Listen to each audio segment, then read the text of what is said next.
O Senhor esteja convosco.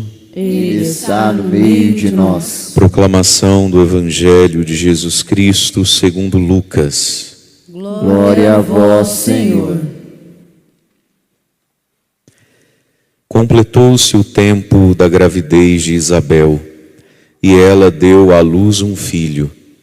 Os vizinhos e parentes ouviram falar como o Senhor tinha sido misericordioso para com Isabel e alegraram-se com ela. No 8º dia, foram circuncidar o menino e queriam dar-lhe o nome do seu pai, Zacarias. A mãe, porém, disse: não, ele vai chamar-se João. Os outros disseram: não existe nenhum parente teu com esse nome. Então fizeram sinais ao pai, perguntando como ele queria que o menino se chamasse. Zacarias pediu uma tabuinha e escreveu: João é o seu nome. E todos ficaram admirados. No mesmo instante, a boca de Zacarias se abriu, sua língua se soltou e ele começou a louvar a Deus. Todos os vizinhos ficaram com medo e a notícia espalhou-se por toda a região montanhosa da Judéia. E todos os que ouviam a notícia ficavam pensando: o que virá a ser este menino? De fato, a mão do Senhor estava com ele, e o menino crescia e fortalecia-se em espírito. Ele vivia nos lugares desertos, até o dia em que se apresentou publicamente a Israel. Palavra da salvação. Glória a vós, Senhor.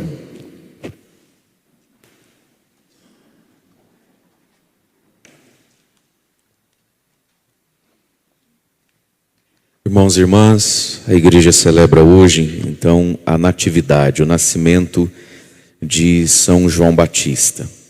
A igreja sempre celebra os seus santos na data da morte. Por quê? Porque ninguém nasce santo.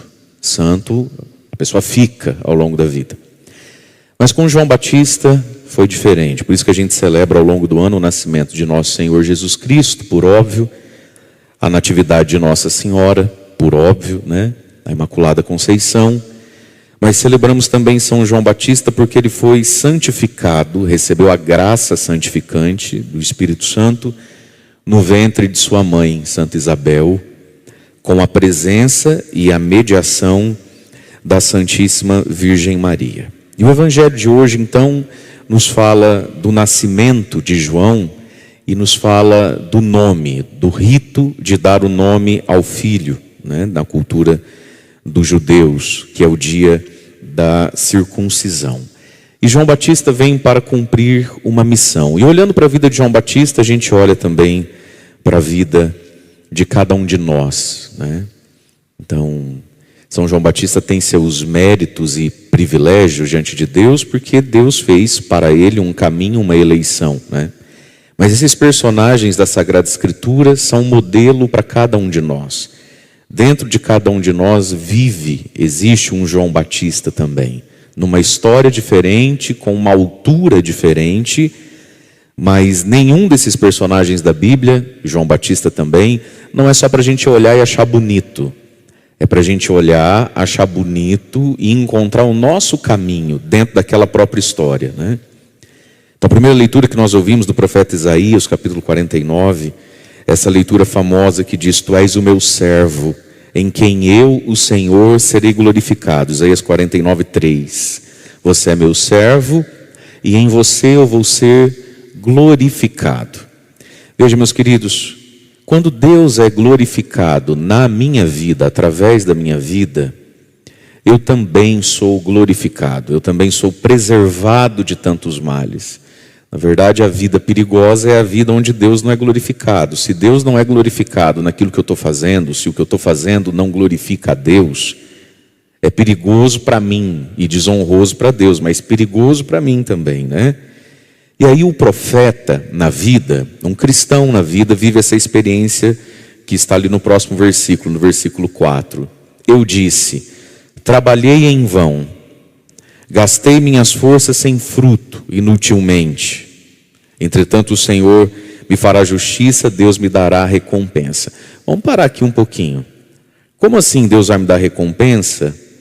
se eu trabalhei em vão, se não deu fruto o que eu fiz, então Deus não me recompensa. Veja, quando a gente serve a Deus, quando a gente anda com Deus, existem duas recompensas, né?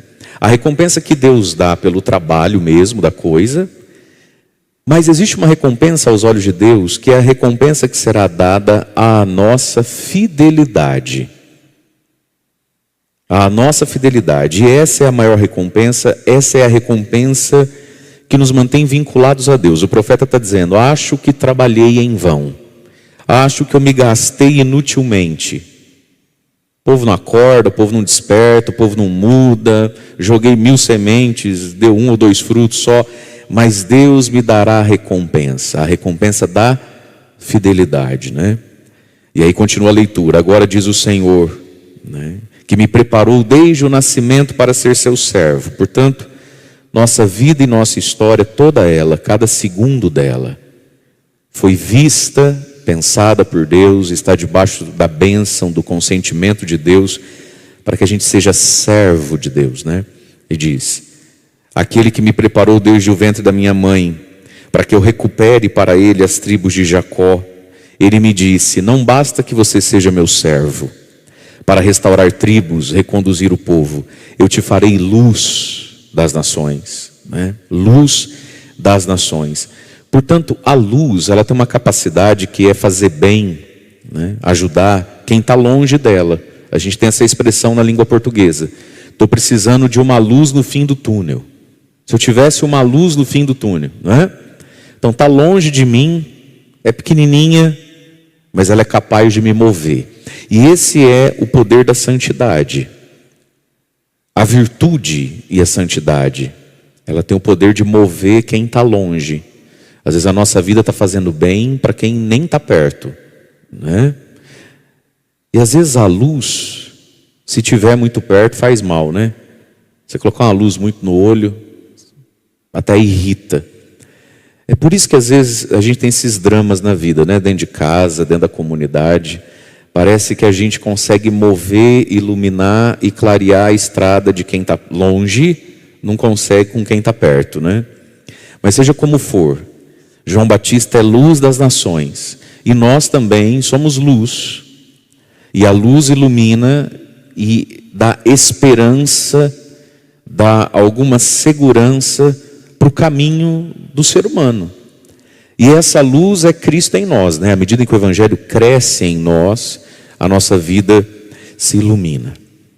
Daí então, o refrão do Salmo nos convida a gente a olhar para a nossa vida e transformar, caso haja trauma, transformar trauma em testemunho e ler a vida com o olhar da fé, não com o olhar do ego ferido, né? O refrão disse: eu vos louvo e vos dou graças, ó Senhor, porque de modo admirável me formastes. Aqui está, meus irmãos, o poder da gratidão. A gratidão cura.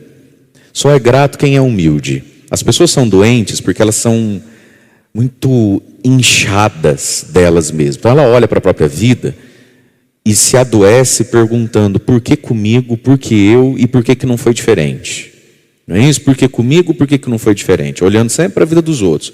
Como se fosse injusto que a vida do outro seja ou tenha sido como for, como se fosse injusto que a minha vida seja como é. Isso é ego, isso é vaidade. Tem muita lágrima aí, muita dor, muito dá uma vontade de pegar no colo.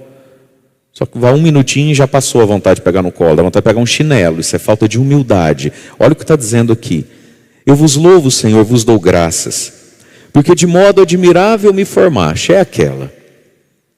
A pessoa está velha já está madura, pelo menos na idade, né?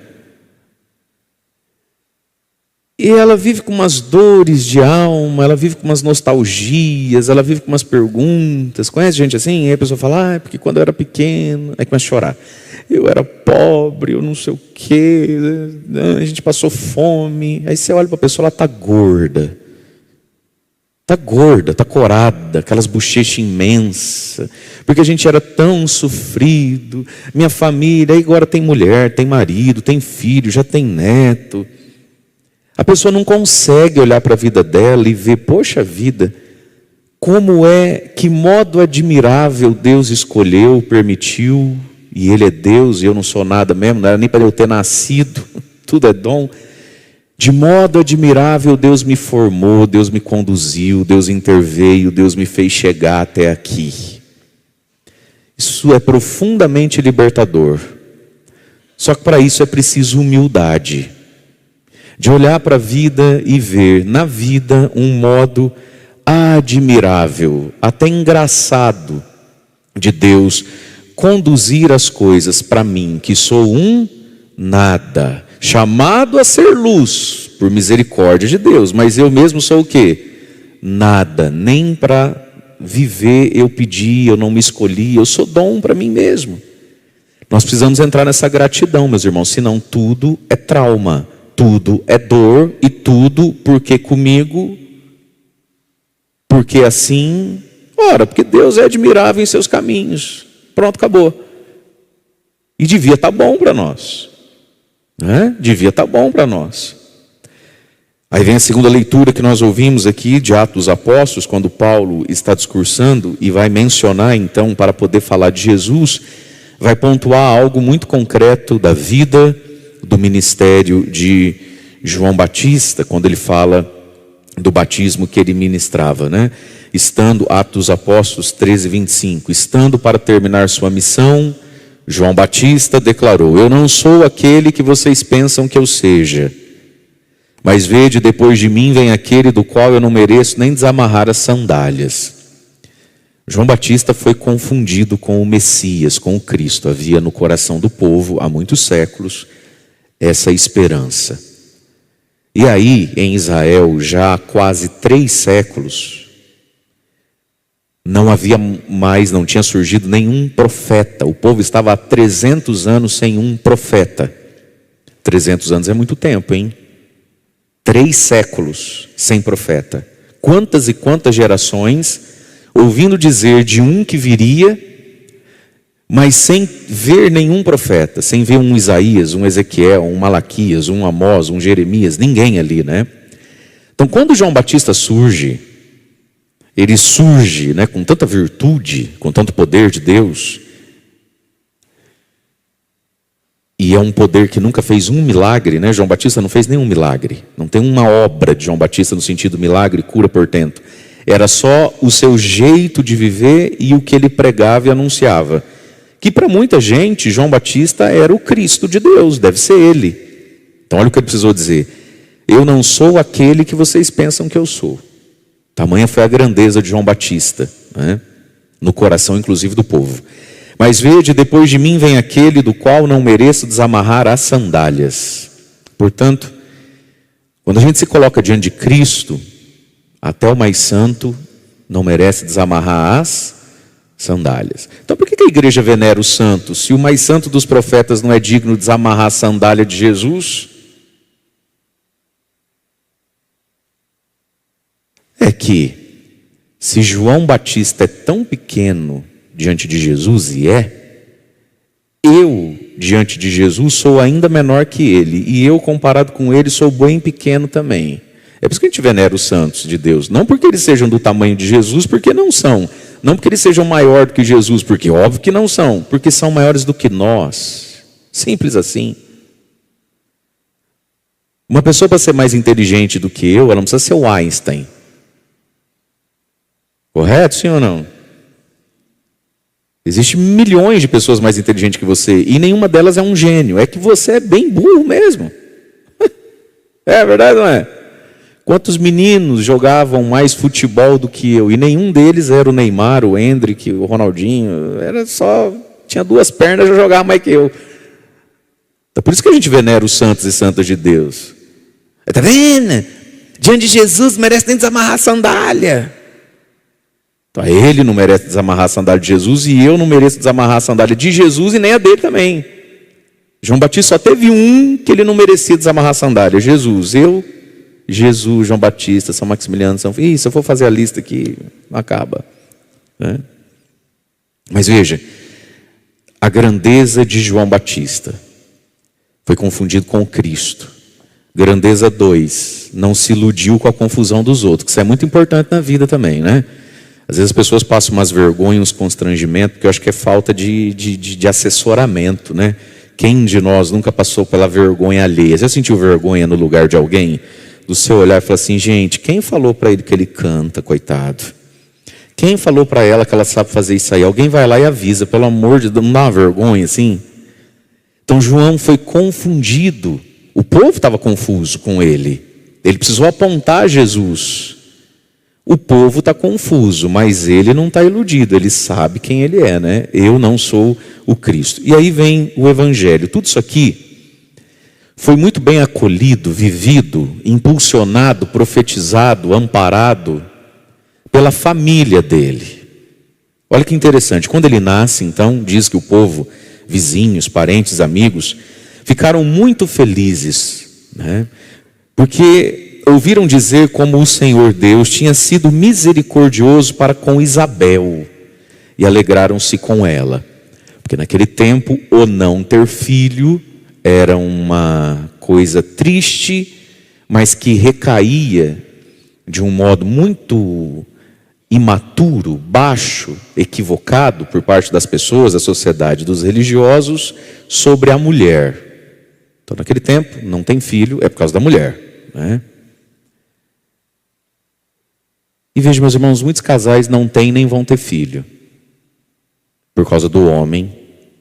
Fisicamente é o homem a questão, ou fisicamente é a mulher a questão.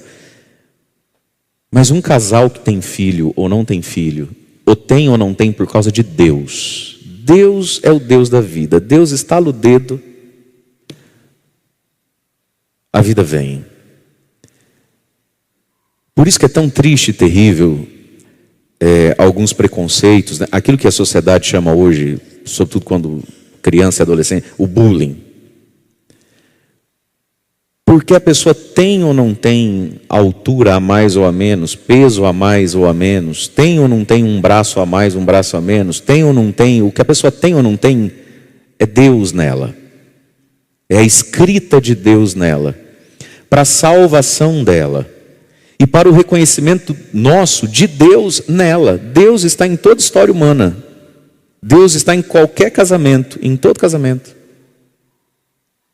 Então essa história que antigamente, mas, pô, é a mulher, é o homem, é Deus. É Deus que disse um não.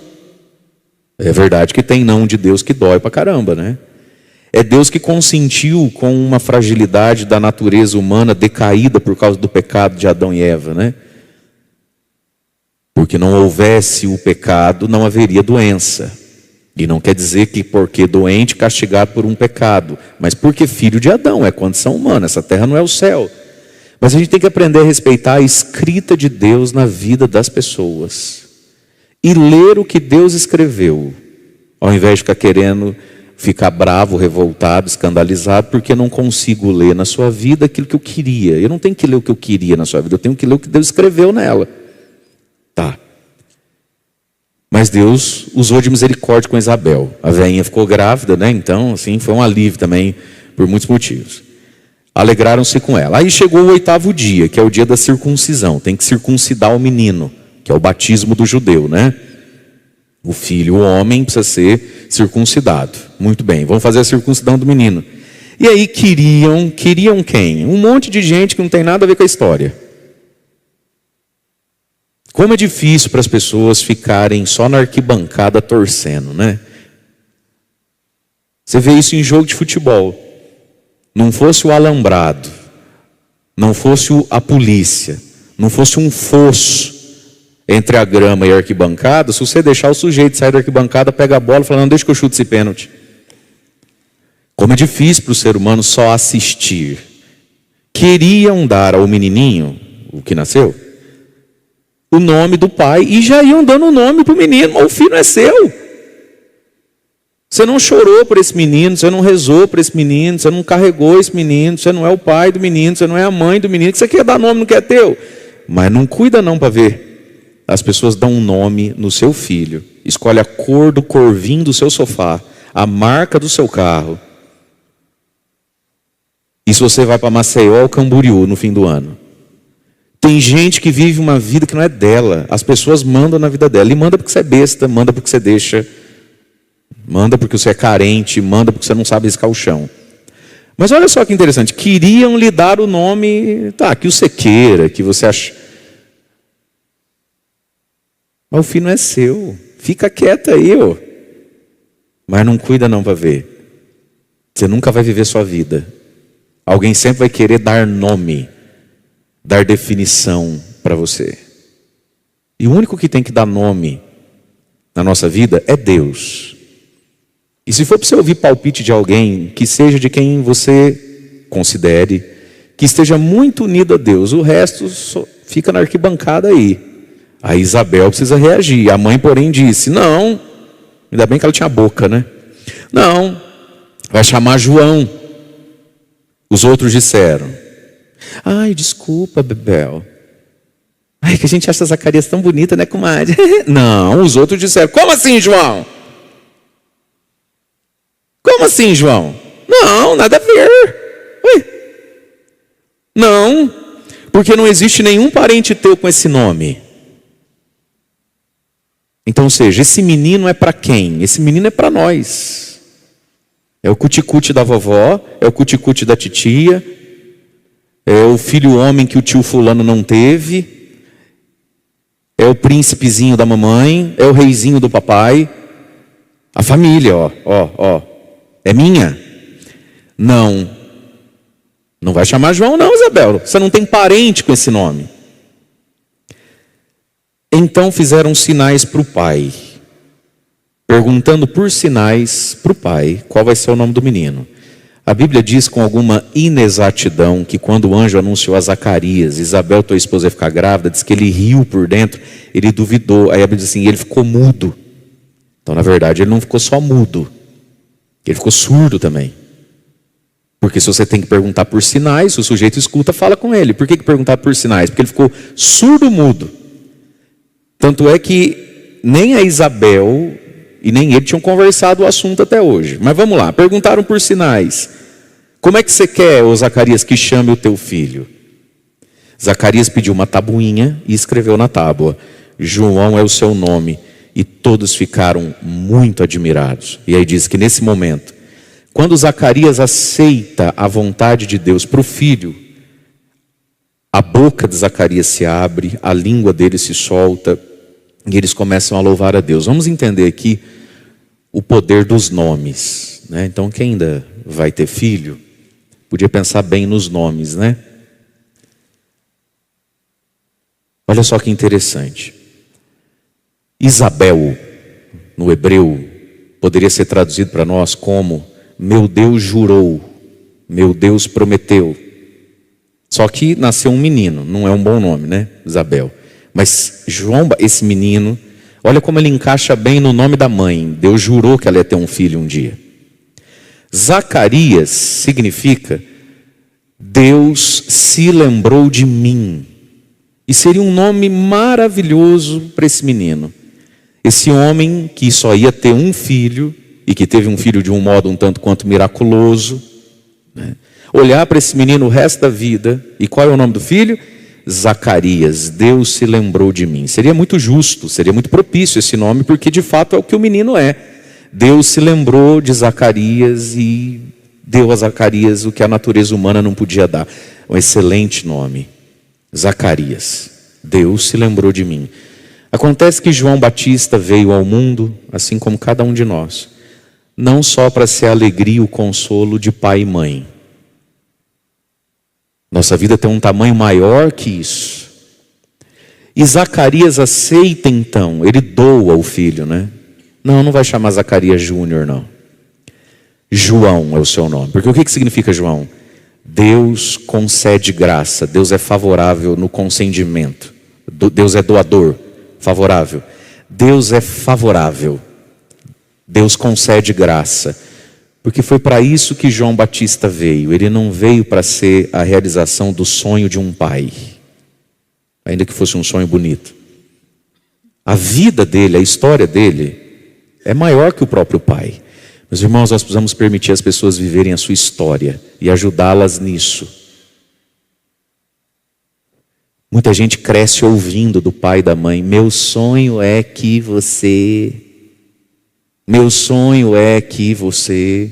Essas palavras têm tanto poder. E se for para o teu filho ouvir que você tem um sonho, que seja, meu sonho é que você seja uma pessoa de Deus. Pronto. Esse é o sonho que você tinha que ter para o seu filho. O resto é com ele, Deus, não é com você. Meu sonho é que você seja de Deus. Meu sonho é que você esteja na fila da comunhão. Domingo sim, domingo também. Esse é o meu sonho. Aí se você quer ser padre, se você quer ser engenheiro, se você quer ser freira, se você quer ser dentista, glória a Deus. Meu sonho é que você esteja apto para comungar na missa. É isso. Mais que isso, a gente põe jugo nas costas das pessoas. Claro que às vezes a gente ajuda alguém a discernir, né? Se a pessoa pergunta, se você percebe, você dá lá um norte para a pessoa. Agora, meus irmãos, dar um norte não é dar um condicionamento. Vamos pegar essa expressão. Vamos dar um norte para o fulano. Se a gente hoje catar o carro, olhar na bússola e não for nem para o leste, nem para o oeste, nem para o sul, nem para o sudeste, nem para o sudoeste, nem para se a gente for para o norte, quantos estados tem no norte? Quantas cidades tem no norte?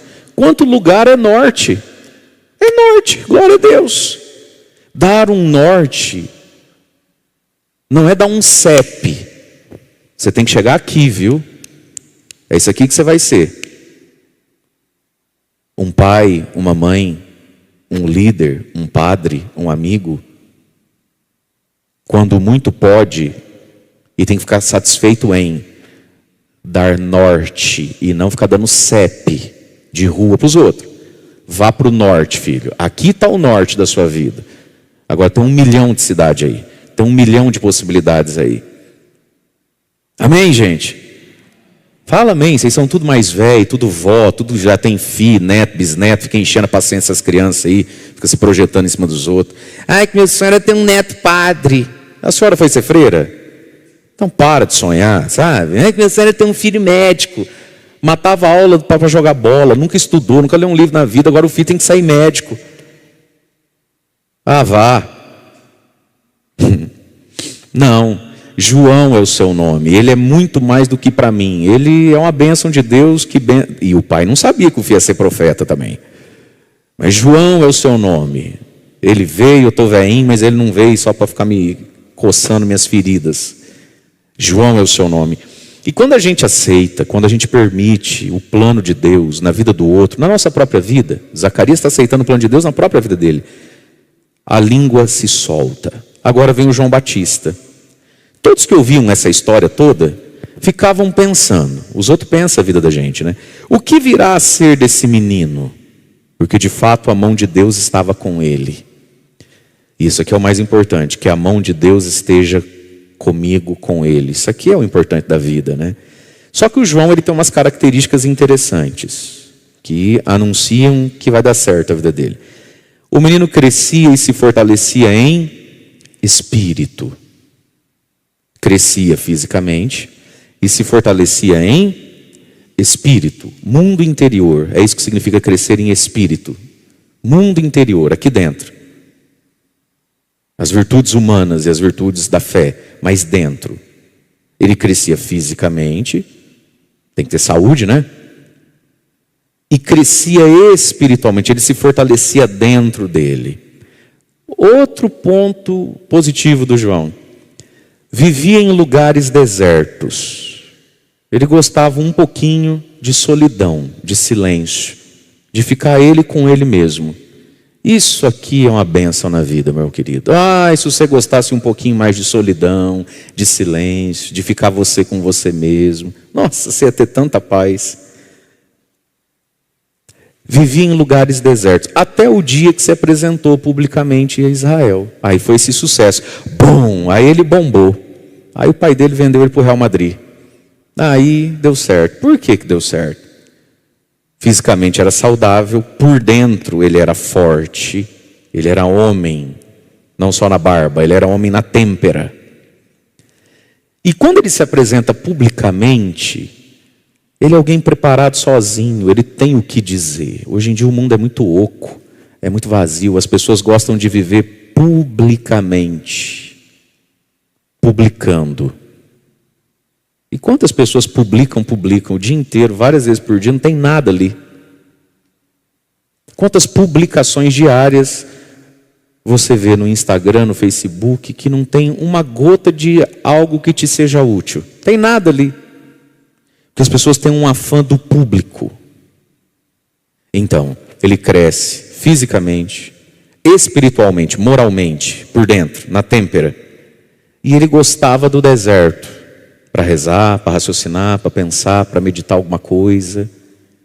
Quem é assim, quando se apresentar publicamente para a vida, para qualquer coisa, vai dar certo. Mas irmãos e irmãs, nós não fomos santificados na barriga da mamãe, nós somos santificados na água do batismo.